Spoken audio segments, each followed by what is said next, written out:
Hello, my name is Emily Poffin. This is my Initiatives and Referendums in Arizona presentation on July 24th, 2024 for POS 501, U.S. and Arizona Constitutions for Teacher Candidates with Professor Borden Sistrunk.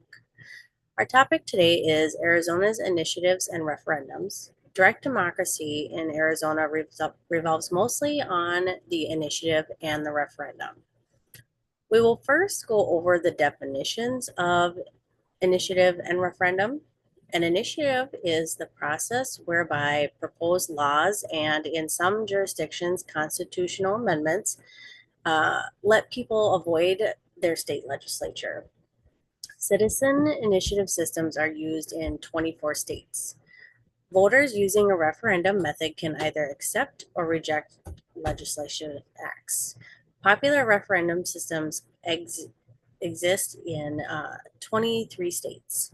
Today's second part in the creation process of those that intend to draft a legislation or amendment start in an initiative. By means of this process, the people can avoid a legislative body and either create new laws or amend existing ones. A referendum is a legislative change approved by a legislature that is subsequently put on a ballot for public voting, either to approve or reject.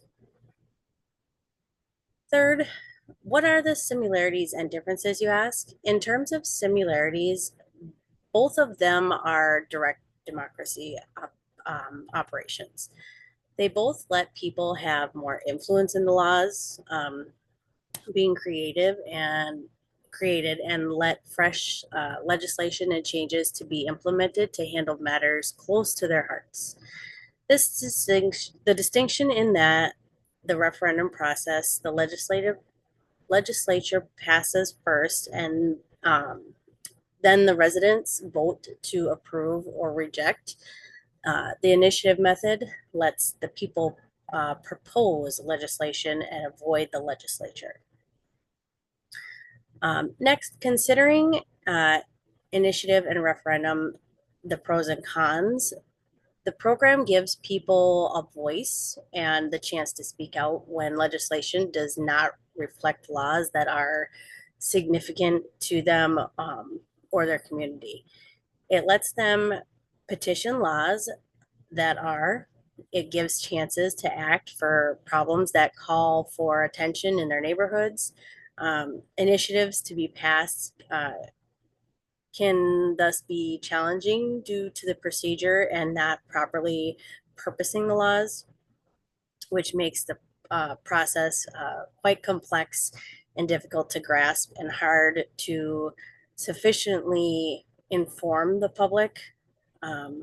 Some people also just advocate passing laws favoring particular groups instead of the greater good, therefore neglecting the whole good.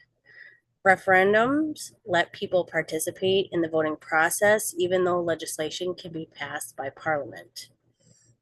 This guarantees also that the legislature is not enacting laws without public supervision.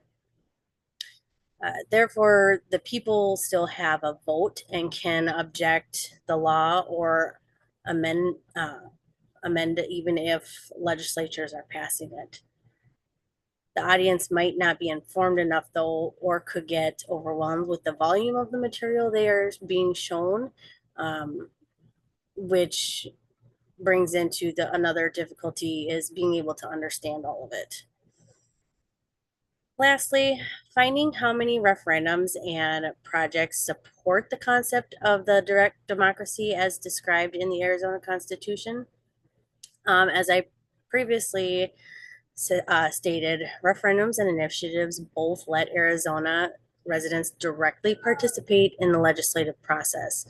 Laws they suggest and pass will directly impact their community and themselves instead of merely having politicians speak for them and not always having the same degree of influence in the issues that do affect them. Citizens are let to represent themselves and have a role in the decision-making process.